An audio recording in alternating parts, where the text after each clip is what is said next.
Hi, Indicator 2.3, predominant instructional practices throughout the school are known and monitored. And we kind of went back and forth on this after we looked at our data to determine if it was an area of strength or weakness for our school. Because the overall data reflected that with administrators it was a 3.20 with a standard deviation of 0.84. And the teacher and staff did a 3.47 with a standard deviation of 2.7.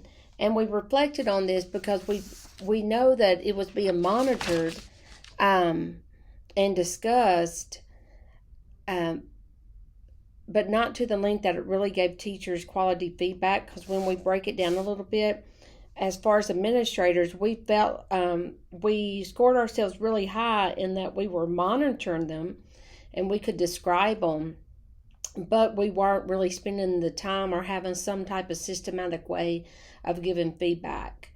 And also with the teachers felt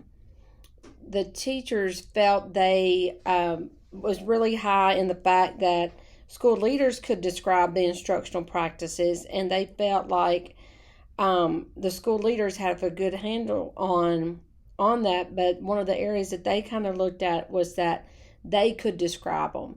So that means that we really weren't taking time in our PLCs to discuss predominant instructional practices, what was being effective, what was not. And so to fix that and to work on that, what we decided to do was we created a systematic way of collecting data. So we took our instructional model and we created a Google form that went through the different components of the instructional model that we would be looking for when we come through on our walkthroughs. Additionally, we created, I lost my train of thought there just a minute. We took that instruction model, we put it on a Google form, and we use that as we go through. And so on that Google form, it collects our data, and we're able to look at that data and determine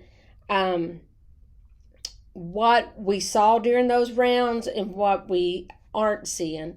And so for administrators, we set ourselves up on a focus. So for August, in September, the beginning of the year, we're looking for rules and procedures. We're looking for building relationship strategies and those type things.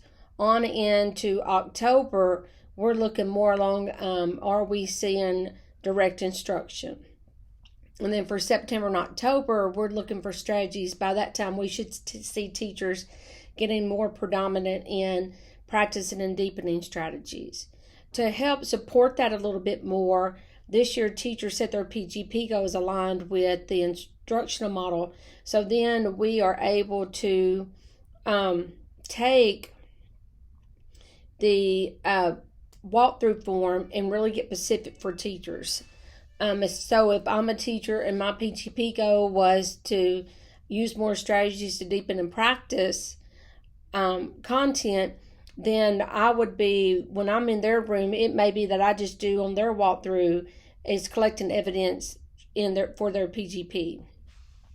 So, and then we have the Google form, we put it where we can put an email address to it and it go directly to that teacher. And we have note boxes on the Google form that allows us to type notes of what was really going well or to make suggestions like, have you thought of, or I really like this, I saw this effective strategy taking place.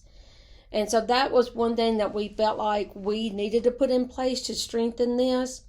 And then we take that data out of each month and we talk about it in our PLCs. What do we see?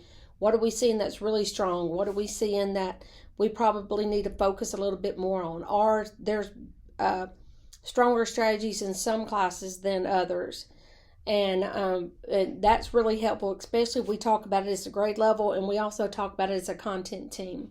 So for instance, in our math team, one thing I want to add in there is that we had our teachers doing their peer learning walks, and we also, on their Google form, it's aligned to the instructional model.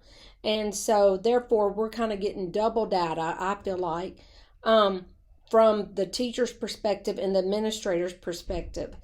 And they have to put what teacher they observed. And so that kind of helps just us as administrators to talk about that. So we had teachers doing rounds. They have to do 4 a semester.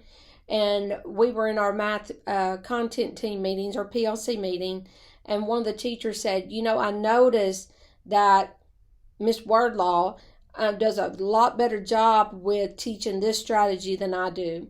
I don't feel like I'm as effective as doing that from what I saw in her room.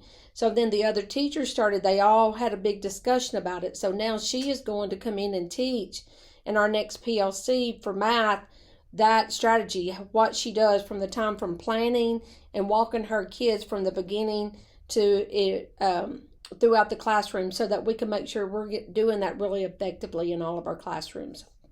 So we are seeing some really good evidence that putting a systematic way for collecting that data and giving feedback is in place, and it has really been allowed us to have good discussions in our classrooms or in our PLCs.